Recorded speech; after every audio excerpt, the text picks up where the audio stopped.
Welcome back to Sunrise Daily. Quite a conversation that we had there on the killings in Plateau and a lot of revelations to reflect on, but more importantly, for the authorities to act.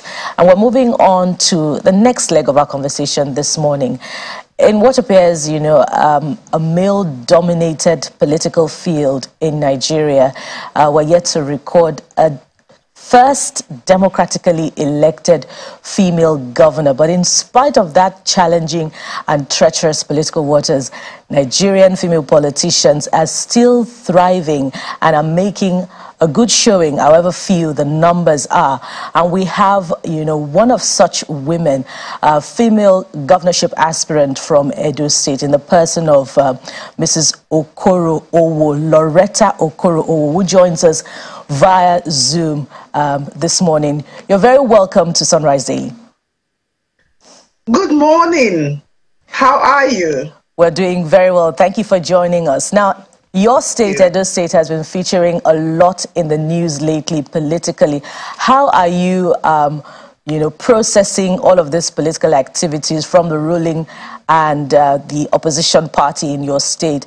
And from your end, what's political campaigns like? I know that you've been in the field in recent times in preparation for the primaries.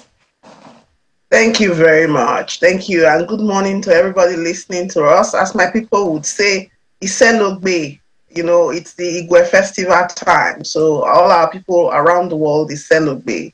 My name is Loretta, Dr. Loretta Oduware Ogboro Oko.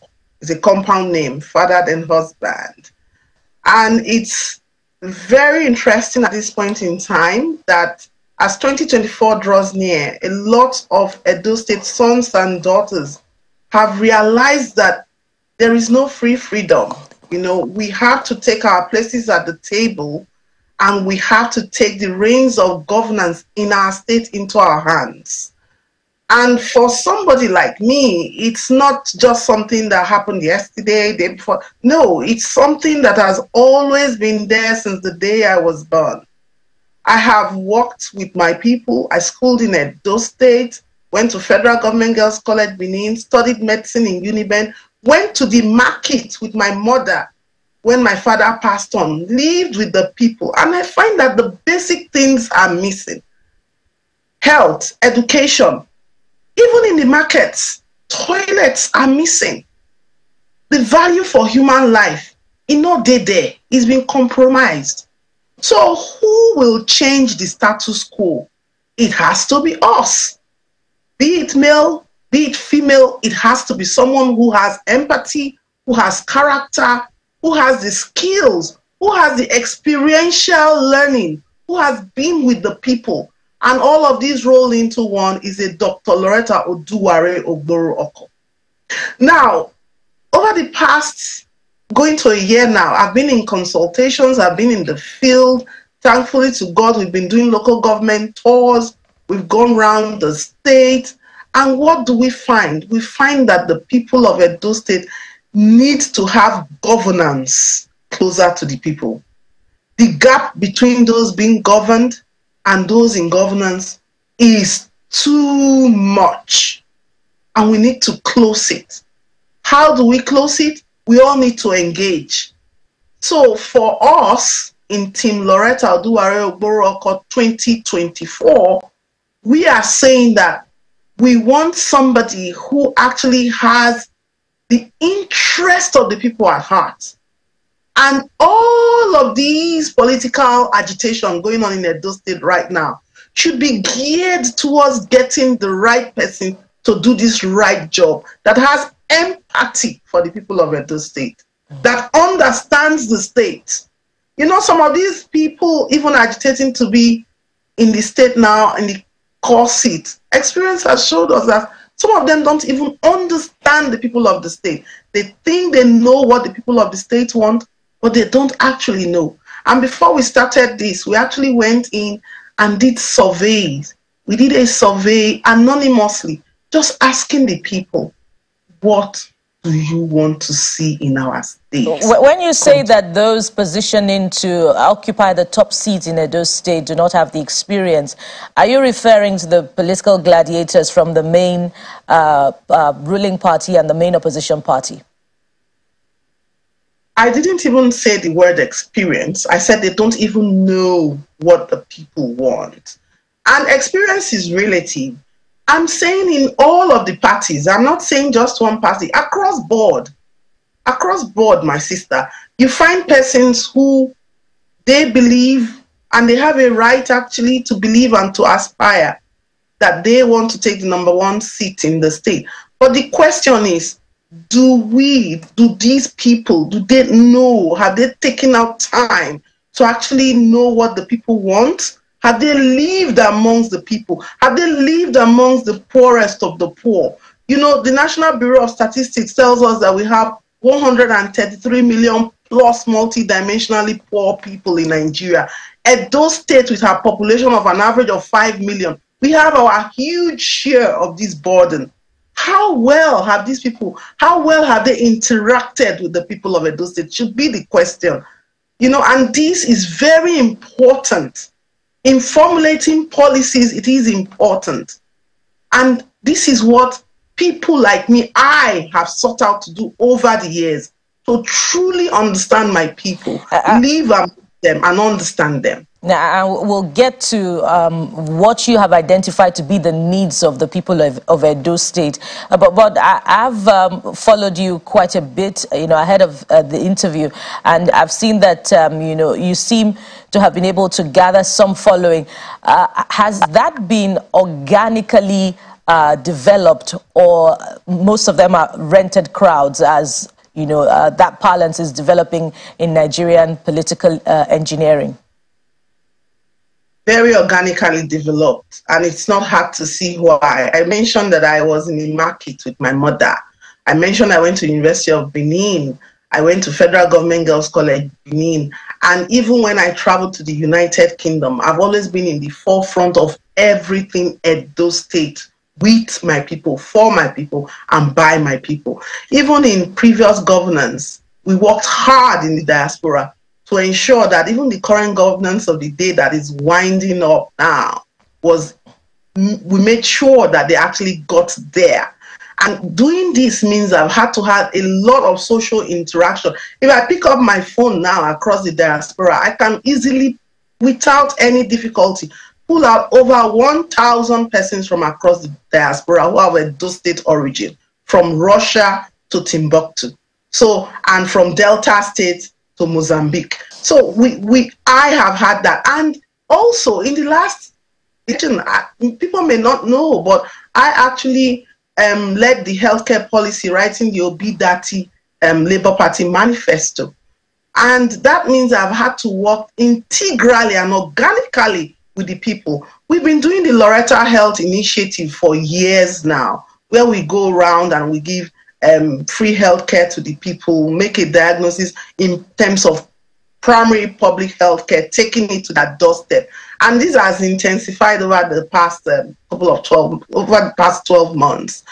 And before now, myself and my husband, Douglas Chukwuemeka Oko, we run the Ashanti Graham Health and Education Initiative, where we actually supply hospitals in the South with equipment that run into millions. And we actually celebrate excellence, giving the best graduating students in the University of Benin prizes over the years. Now, if you look at all of these things, they didn't start yesterday. It's an antecedent that has grown organically and has evolved to the concept of the Loretta that indeed. The people you see around me are organic. They understand that this is a woman of service and this is a woman who has value for human life. I won't even waste the money that I can spend on bettering the lives of people renting a crowd. That's not indeed. my style. You do have an impressive resolve, but you know that you have quite a number of hurdles to cross. Even if you do cross, you know, the hurdle of securing the ticket of your party, the Labour Party, but you have you been able to secure the buy-in of your party at the national level and at the state level? And there's a lot of, exchange financially that will go in there. That's on the one hand. On the other hand, the narrative is there about how, female politicians would prevail on their female counterpart who has the courage to run in the first place, to step down for the male counterpart who they believe have a better chance of winning. Are you prepared for that? Have you been thinking that out before it happens? Your questions are very germane. There are things that would evolve, and people would say these are things that have always happened. But we are here to actually change conventional wisdom. And it's not actually the way people think. Securing the buy-in at national and state level, we have done, Team Loretta has done. I have worked assiduously in the party. I'm not an initiate into the party. I have been there since the time it all began. But again, you see this narrative of females coming to tell a female to step down for a male aspirant. I think all of these things are in the past. It has changed. But you see, who propagates these narratives? Who puts them there? These are all social constructs that a particular subset of society will push. What do I mean? We have females being about 50% of our population. And on election day, just take a good look at that queue and see the number of women in the queue. Over the years, and that time is now, the women have realized that actually we make these things happen. But the narrative that is being pushed and that social construct has been quite different. And this awakening has now risen and is now at our doorsteps. Rest assured that we are not actually going to swallow another person's narrative at this time. The sisterhood is very strong. And Edo State is unique because we produced the first elected female senator in the whole of Nigeria. And we're on the verge of making history again.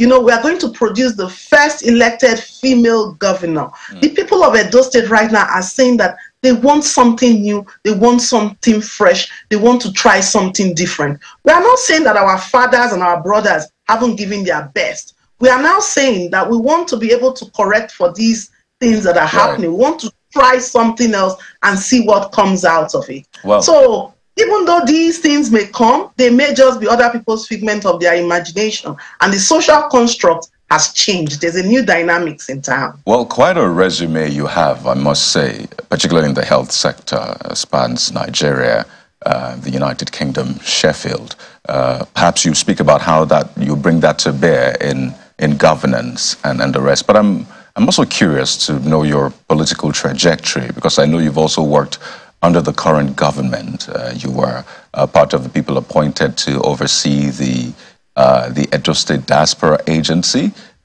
So you've worked under this government. How did you transition now to Labour Party, which you're in? I'm so glad you asked this question, because it gives me an opportunity to publicly put to bed some erroneous misconception. I have never worked and been appointed to any position by the Governor Godwin Obaseki-led government. No. When the governor came on in 2020, the whole of Edo State diaspora and many persons in Edo State actually thought, oh yes, there appears to be light at the end of this tunnel, looking at the men and the positioning and posturing of the governor and his team at the time. And a lot of us, many of us, worked with him at the time, worked to make Edo State better, informally and formally. I am one of those who worked informally, and we in the diaspora, knowing that the diaspora in Edo State is hugely situated to actually even fund our budget, because recently now he just produced a budget of about 325 billion naira, but it has been estimated that Edo State diaspora remits about $6 billion to Nigeria and to the state by extension. So we play a huge role, and that was how we all came out and thought, okay, let's do our best for our state. And we agitated to have an Edo State Diaspora Agency. Please, this is on record, and I am on air live everywhere in the world. that agency never, ever took off. So I have never officially worked in the government led by Governor Godwin Norease Obaseki till date. So, however, as a concerned Edo State citizens, we are one of the concerned Edo State citizens who has a global and local reach. We actually pushed for things that would better Edo State. Right. And I am saying today that this is part of the reason some of us are taking our places at this table. Because why would something that would better Edo State not be actualized? Right. Something like a Aspirant agency. So you're saying that in August 2021 or thereabouts, when that statement by the Secretary to the Edo State government was put out and your name was on that list of the steering committee, the 8-man steering committee for the Edo State Diaspora Agency, are you saying that, did you reject the appointment? Did you do some work and eventually the work you did was not taken on board by the government? What exactly do you mean by you never worked because your name was on that list? So first of all, let's get terminologies right. A steering committee is when you invite people who you think have expertise and skills to help you come and set things up. They're not paid. These people are there to actually help devise a modus operandi for something which you hope to set up in the future. Yes, I've been a member of a steering committee working voluntarily to actually give advice and to create a modus operandi for a diaspora agency pathway. But I was never employed by Edo State government. How do you, because your name was announced on that list I just wanted to be clear. Your name was announced by the government, by those who were appointed into that steering committee, which you say you were not paid for. So you worked with the government on that particular project. To be clear, I have not said I did not work with the government on that. What I'm telling you, you used the word employed in the first question. No, I said that you were appointed by the government. Appointed into a steering committee to actually give guidance on setting up a diaspora agency. All right, so just to be clear, working in that capacity, it needs to be made clear, working in that capacity to give guidance because I have the skills and expertise. Thankfully, I've been blessed by God with that. For the people of my state, it's not an offense at the time. So and when you that's the thing. I didn't say it was an offense. I'm quite intrigued by this conversation because I am as well. So tell me, is there something about this government that, I mean, you really don't want to be associated with? It's understandable that you are in the Labour Party, and I know that, of course, there's a political divide. There's a huge following that Labour Party has that does not align with the status quo, either the APC or the PDP. So it's understandable. But are you saying that this government is it that bad that you don't even want to be really associated with it so it doesn't come across as though you were part of the previous government? Let's be honest, my brother. Every government that comes into position anywhere in the world, they have their good and their bad sides. And successive governance in Edo State over time have done some good, no matter how tiny, and they've also been places where they've not done well. But however, I need to be very, very clear about things because these are all things in the public domain. So I have to say it the way it happened. When you constitute a steering committee, you're actually putting people together to come and give you advice. You're reaching out to sons and daughters of the state who you think have the expertise to guide you. And when these people come together, they work as a team and they give you their final suggestions. Now, it is left for you to either enact those suggestions or kill it and let it not see the light of day. And in this situation, that's what has happened. So if we want to look at the governance of the day, fine, there will be places where they can get some ticks, some good that they've done right. But definitely, they've left a lot to be desired by the people of Edo State. And some of us actually saw all of these loopholes firsthand. And that's why we're actually taking our places at the table to say, If this was done and left unactualized, when it could have been that golden fleece for Edo State, then it should be better executed. Right. Well, let's expand the conversation now. Neota, it's over to you. Thank you, Dr. Ogboroko. Thank you so much for coming on. You said something earlier about being from Edo State, where the first elected female senator came from, and you're set to make history again. But you're stepping into a field where the sharks are plenty, and one would wonder what will be the path you will swim in order to get to the other side of the water. What path would you be swinging? How would you swim? How would you? What's on ground? What are you offering the people of Edo State that will set you apart from the others? Thank you. The people of Edo State need to realize that in a Dr. Loretta Oduwari-Ogboroko's led government, they are at the center of it. It's all about them. So if we break what we plan to do after interacting with the people, asking them what they needed the most, we've broken it down into two big pillars. The first pillar is where we intend that we must spend the money of the people on the people. We must build the lives of the people. And that first pillar has three components in it. It has health, it has education, and it has both of these. We're leveraging on technology throughout, and we are looking at vulnerable population. So when we say health, when we say education, we are talking of basic healthcare provision, primary healthcare. We are not going to say we want to build huge elephant projects where we don't have the human capacity to manage. A small healthcare center that is optimally functional in Ososo, Edo North, is more effective because it's going to cater for the people around there than a big hospital that is built and there are no manpower to actually manage. The reason is because prevention is far, far better, cheaper and wiser than cure. Same thing with with education. We want people to have basic education and we want to focus on vocational and skills acquisition because that is what moves economies forward. That's what will leapfrog us into a production economy.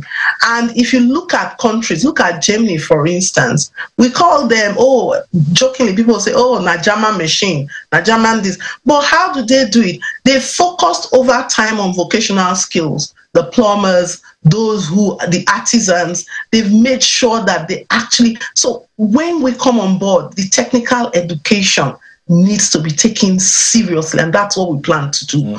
When people are leaving, they'll be able to produce and to actually do things with their hands. And you leverage on technology because Dr. Ogboroko, if I may come in here, again, this sounds like the usual rhetorics that the politicians come up with. You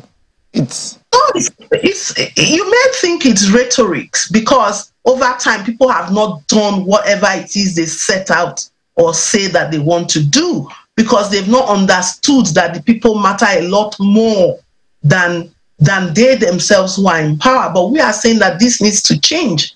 And if you look at the second pillar of what we plan to do, we want to invest in what we call the IPAC infrastructure, both soft and hard. So we're talking of roads, we're talking of power, and you're looking at production, you're looking at agriculture. Nothing stops us. Orion has a huge land mass, but what do? We are still doing subsistence farming. When we can mechanize it, we can do things like artificial irrigation in Edo Central. We can look at how we can tackle the problem of the water table. But thank you. Just for this last question here, we're almost out of time. You're talking agriculture, but we do know that there's a large number of farmers in Edo State. Is it about the fact that they are not farming, yes, they are doing subsistence agriculture, or about the fact that they are not able to get their produce from the farms to the market? There's no market for the produce, so the produce gets to waste. So what are we looking at? Setting up more farms or looking at how to collect the produce that have been harvested and processing them and adding value? I've always said, if you've listened to me before now, and I'm really pleased you're asking this, that there is no use actually farming with cutlass and hoe in the first place. And then 2, you're not able to process what you produce. And 3, you are not able to sell off the products of what you produce. So for us in Edo State, we are taking agriculture to the next level, where once you produce, we're going to walk down the entire value chain of what is being produced. Take, for instance, something like the palm produce. Well, that's even highfalutin. Let's just take the simple cassava, for instance. You plant it, or even plantain. You harvest these things, and then they all perish before you get it to the final end user. And not even get to the final end user. They're just going to cook plantain and eat plantain, ripe or unripe. No, what we are saying is that a Loretta-led administration is actually going to go out there. First of all, we are going to mechanize the agriculture, produce on a large scale, and the industry is going to be sited, like we want there now. The industry is going to be sited in those areas, and then you are going to be able to get people to come and buy off what they will buy off. You're going to be able to transfer because the infrastructure, the roads are good. And then you're going to be able to now utilize that plantain, for instance, or cassava. You're going to be able to make plantain chips. You're going to be able to either make gari, make starch, and then you're even going to now be able to produce starch that can be used by the pharmaceutical industry. You're going to take the back or the roughage from all of these crops, use them and produce feed for the livestock industry, so that by the end of the day, the entire value chain of that cassava or that plantain, you've tended to it till the end. And of course, you are going to have standard packaging, because where do we fall short, even in the international market? It's because we don't have proper packaging. So by the time you have standard packaging and standard preservation, you are now going to be able to export. Edo State is going to be exporting to neighboring states and even into the diaspora, where our sons and daughters are we really have to go. So that takes care of the entire value chain. And that produces jobs as well. And we do thank you for sharing those thoughts with us. We do hope that this race, you'll get to the other side of it victorious and you breast that tape. Thank you so much, Dr. Loretta Ogboroko, Gov'ship Aspirant, Labour Party in Edo State. We wish you well. Thank you very much for having me. And Merry Christmas and Happy New Year to all those celebrating in Nigeria. Same to you too. And now we have, I think we do have a few, maybe few mails and tweets from those of us who've been our viewers out there, you out there. And this one is from Victor Owo. Victor Owo says, insecurity in Nigeria.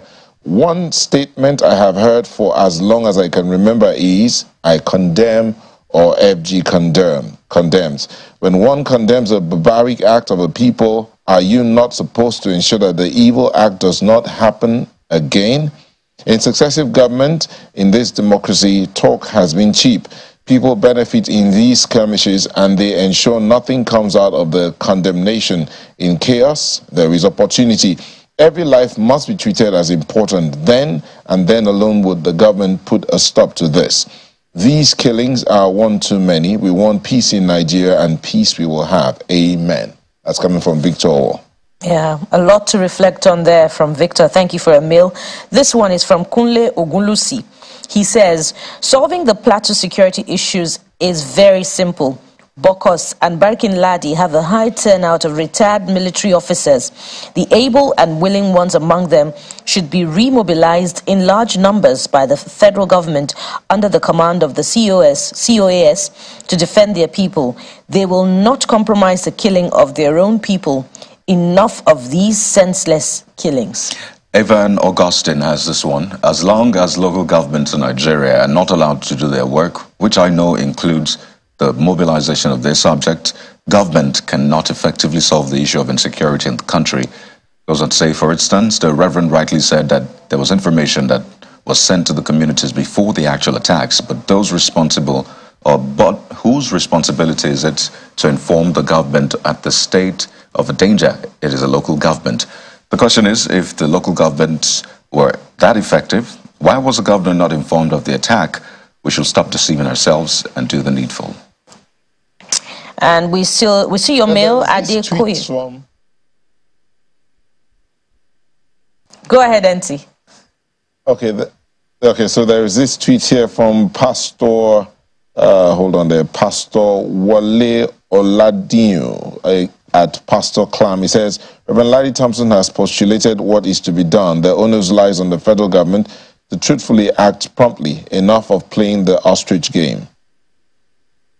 And we see your mail, your tweet, Adekoyejo Fetuga. Thank you for writing in. And thank you for watching the program today. Join us again, same time tomorrow. I am Bukola Koka. Well, I just want to tell you not to ever give up on this project, be it the nation or your own project. Don't give up. I'm Kayode Okikelu. Goodbye. And do remember that you matter to someone, you matter to us, but above all, do understand that you matter to yourself and to your Creator. Have a good day. Bless you. I'm Neo Taigbe. Bye-bye.